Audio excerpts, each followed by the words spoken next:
Вітаю спадарства на коле аглядаў. Калі вы сочыце за нашим каналам, вы ж сочыце, правда? То верагодна ведаеце наше нераўнадушнае стаўленне да культавай гульні Quake 3 Arena. Ёй ужо амаль 20 год, але мы з сябрамі ўсё яшчэ часам збіраемся разам, каб у яе пагуляць. Чым мы і займаліся ў адным з нашых відэа. А якое слово вам больш падабаецца, гаўно ці лайно? Сам по сабе Quake 3 гэта даволі класічны прыклад онлайн-шутера тых часоў. Для тых, хто зусім не ў тэме, доўга тлумачыць сутнасць гульні не прыйдзецца, улічваючы яе да крайнасці просты канцэпт. Вы з'яўляецеся на арэне і вам трэба забіваць адзін аднаго.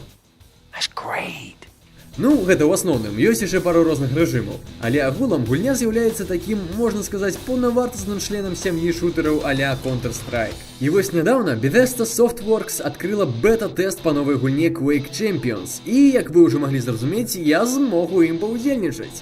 І як толькі было дазволена здымаць сваю гульню, я адразу вырашыў запіліць гэты відос. Вядома, гэта не поўны агляд гульні, бо гэта ўсяго да бета-тэст. Гульню яшчэ не прадставілі поўнасцю з усімі мапамі, рэжымамі і персанажамі. Таму у вас ёсць унікальная магчымасць пабачыць, як яна, верагодна, будзе выглядаць і што ўвогуле з сябе ўяўляе. Што ж, калі казаць пра свае першыя ўражанні, то на першы погляд гэта па сутнасці той же самы Quake 99-го году, толькі з палепшанай графікай. Але з часам ты пачынаеш паціху разумець, што так яно ёсць. Quake Champions сапраўды пераняў вельмі шмат ад Quake 3. Тут амаль тыя ж самыя віды зброі, тыя ж самыя героі і нават гук, калі ты ў кагосьці трапляеш, застаўся тым жа самым. І гэта ўсё, канешне, не можа не грэць олдфашныя сэрцы фанатаў, у тым ліку і мяне. Але ў той жа час трэба прызнаць, што аўтары не сталі перабольшваць з гэтым эфектам ностальгіі і не пабаяліся ўвесці некаторыя новаўвядзенні. Па-першае, мапы. Пакуль што іх зусім не шмат, але з тых, што ёсць, толькі адна па сутнасці капіруе мапу з трэцяга Quake'a. Астатнія ж абсалютна новыя. Па-другое, персанажы. Тут ёсць як і класічныя, такія як старыя добрыя Слэш, Рэйнджэр, Анаркі, так і новыя, якіх мы дагэтуль не бачылі. Узгадваючы персанажаў, нельга не заўважыць адну новую іх асаблівасць, якая заключаецца ў тым, што кожны з іх цяпер мае сваю асабістую здольнасць. І некаторыя з гэтых здольнасцяў нават часткова замяняюць бонусы, якія ў трэцім Quake'е звычайна валяліся па ўсёй мапе. Напрыклад, Анаркі мае медкіт, гэта спадарня можа станавіцца нябачнай, але пры гэтым, напрыклад, Quad Damage застаецца ў выглядзе звычайнага даступнага ўсім бонуса. Увогуле, калі казаць пра персанажаў, то цяпер яны не проста ваш знешні выгляд, як раней. Цяпер гэта паўнавартасныя асобы. Яны маюць свае суперздольнасці, свой набор ХП і нават свае каронныя фразы. Таксама цяпер ёсць пэўная сістэма пракачкі, як у Battlefront'е. За акуляры, так, я кажу акуляры, не ачкі таму, што я магу, якія ты атрымоўваеш у баі, табе даюць лут, у якім могуць быць як карысныя рэчы, так і проста новыя персанажы. З даступных нам зараз рэжымаў ёсць жалезная, не, залатая класіка, Deathmatch і Team Deathmatch. А акрамя іх нядаўна з'явіліся яшчэ два, дуэль і ахвяра. І хаця перша з іх гучыць даволі зразумела, дуэль, насамрэч там з ім усё не так проста. Так, гэта рэжым PvP, але вам даецца магчымасць выбраць трох персанажаў, за якіх вы будзеце па чарзе гуляць. Людзі кажуць, што такі прынцып вельмі падобны на доту. Што ж, можа быць, я ў доту не гуляў, але ў Quake'е такога яшчэ я даклада не бачыў.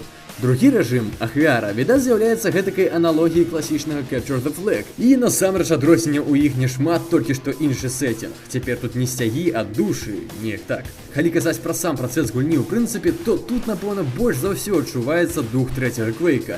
Ты бегаеш, скачаш, страляеш і разрываеш усіх на кавалачкі. Альбо разрываюць цябе. Захаваўся нават улюбёны ўсімі Бані Хоп, каб можна было праскакаць усю мапу за 3 секунды.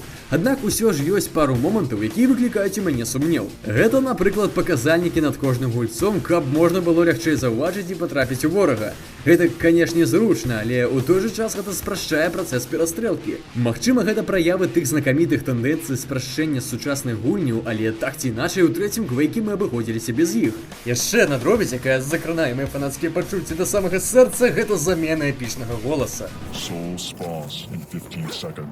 Канешне, гэта прыдзіркі, я разумею. Калі сур'ёзна, то мне здаецца, што многія адэкватныя фанаты скажуць, што новы Quake гэта торт, бо ён уключыў в сабе шмат таго, што мы так любілі і аб чым, магчыма, сумавалі. Хаця з іншага боку гульню могуць абвініць у імкненні прытрымлівацца сучасныя моды, што выражаюцца ў тым, што цяпер ты можаш развіваць сваіх персанажаў і свой арсенал, і ў тым, што нешта з гэтага гульцы змогуць купляць за сапраўдныя грошы.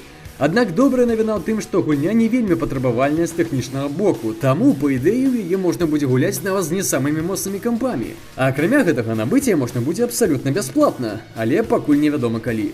Што ж, гэта ўсё тое, што пакінуў у маёй галаве пасля сябе бета-тэст новай гульні Quake Champions. Нагадваю, што зусім не абавязкова, што менавіта такой мы будзем бачыць гульню, калі яна афіцыйна выйдзе. Але цяпер вы маеце прыкладнае аб ёй уяўленне. Стаўце лайки, калі ваше імя пачынаецца з літары К, а калі не пачынаецца, то подписывайтеся на канал, каб не прапусціць топ-10 эпізодаў Gravity Falls. Пішыце ў каментарах, што вы аб усім гэтым думаеце, і да сустрэчы ў наступных відэа.